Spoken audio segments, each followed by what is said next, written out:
Gary drives a roll-on, roll-off skip for a construction company.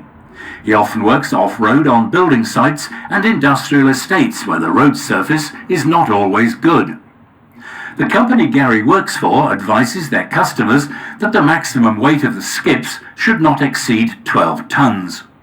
Gary often picks up skips which have been at a site for several days or even weeks and often does not know what is in them.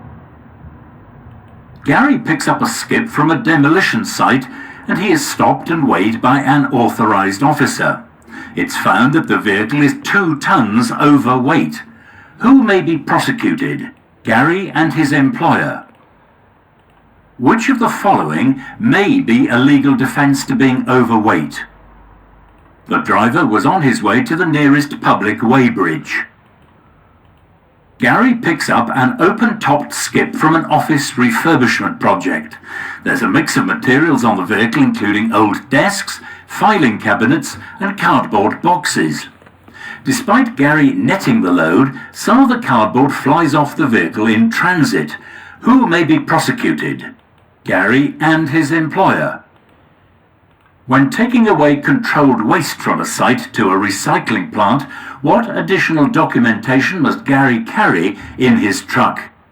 A waste transfer note. The truck Gary drives is a rigid vehicle with 4 axles. Assuming it has road-friendly suspension, what would be its maximum gross weight? 32 tons.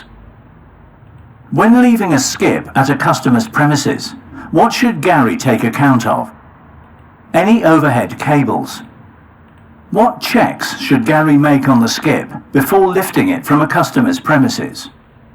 That nothing is overspilling the skip, becoming entangled with property, fences, etc., and that the rear doors of the skip are secure. What checks should Gary make once the skip is loaded, but before he leaves the site? That all locking devices have secured the skip to the vehicle and the automatic sheeting system, if fitted, has operated correctly.